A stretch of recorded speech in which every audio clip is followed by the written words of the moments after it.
ఇవాళ జరిగిన ఆపరేషన్ సింధూర్ పైన అయితే అందరూ కూడా స్పందిస్తున్నారు, సినీ ప్రముఖులు, రాజకీయ నాయకులు.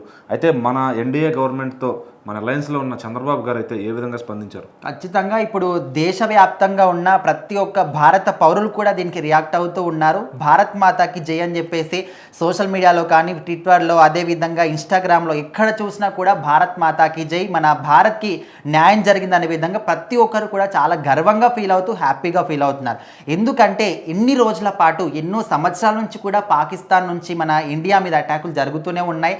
అదేవిధంగా పాకిస్తాన్ అని కూడా చెప్పలేము, కొంతమంది ఉగ్రవాద సంస్థలు పాకిస్తాన్ సపోర్ట్ చూసుకొని ఇండియా మీద అటాకులు చేస్తూ ఉన్నారు. అయినప్పటికీ కూడా అహింస అని, అదేవిధంగా శాంతి అని మన ఇండియన్ గవర్నమెంట్ కూర్చొని మాట్లాడుకొని ఉన్నారు తప్ప ఇప్పటి వరకు ఎప్పుడు కూడా ప్రతి దాడి చేయలేదు. సర్జికల్ స్ట్రైక్ చేశారు తప్ప ఈ విధంగా ఎప్పుడు కూడా దాడి చేయలేదు. So for the first time వాళ్ళు చేస్తున్నటువంటి ఈ అఘాయిత్యాలు ఇంకా తట్టుకోలేక సహనం ఇంకెన్ని రోజులు ఉంటుందని చెప్పేసి మన భారత మాతకి సింధూరం దిద్దాలని ఒక ముఖ్య ఉద్దేశంతో ఆపరేషన్ సింధూర్ అనే పేరుతో ఒక ఆపరేషన్ అయితే చేపట్టారు. సో మొత్తానికి నిన్న అర్ధరాత్రి వేళలో ఎక్కడైతే ఉగ్రవాదుల మూకలు ఉన్నారో వాళ్ళ స్థావరాల మీద అటాకులు చేయడం జరిగింది. సో మొత్తానికి ఇప్పటి వరకు వచ్చిన ఇన్ఫర్మేషన్ ప్రకారం చూసుకుంటే 30 మంది ఉగ్రవాదులు అయితే చనిపోయినట్టు కూడా తెలుస్తుంది.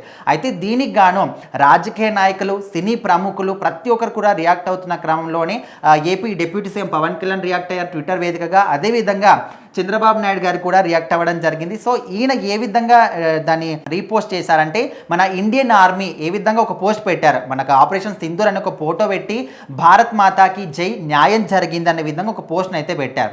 సో దానికి చంద్రబాబు నాయుడు గారు అదే ఆర్మీ ఏదైతే ఒక ఫోటో పెట్టిందో ఆ పోస్ట్ని రీపోస్ట్ చేస్తూ జై హింద్ అని చెప్పేసి ఆయన కూడా దాన్ని రీపోస్ట్ చేయడం జరిగింది. సో మొత్తానికి చాలా మంది కూడా ఇప్పుడు భారతావని అంతా కూడా ఇప్పుడు సంబరాలు జరుపుకుంటున్నారనే విధంగా కూడా అనుకోవచ్చు. ఎందుకంటే ఎన్నో సంవత్సరాలుగా ఇలాంటి ఒక దాడులకు పాల్పడుతూ ఎంతోమంది అమాయకమైన ప్రజలు చనిపోవడం కావచ్చు, గాయాల పాలవ్వడం కావచ్చు, ఆ దాడి జరిగిన ప్రాంతాల్లో ఎంతో నష్టపోవడం కావచ్చు. సో ఇవన్నీ కూడా ఎందుకు ప్రతిదాడులు ఎందుకు చేయట్లేదు అనే విధంగా అనుకున్నప్పటికీ ఈ శాంతి అనేది ఇలాంటివన్నీ కూడా దృష్టిలో పెట్టుకొని ఇన్ని రోజుల పాటు సైలెంట్గా ఉన్నారు. సో మొత్తానికైతే ఈ దాడి తర్వాత ఇక మీదట ఇలాంటివి ఏదన్నా వాళ్ళ ఉగ్రవాదుల నుంచి మన మీద అటాకులు జరగాలంటే భయపడే విధంగా ఈ యొక్క దాడిని అయితే చేయడం జరిగింది.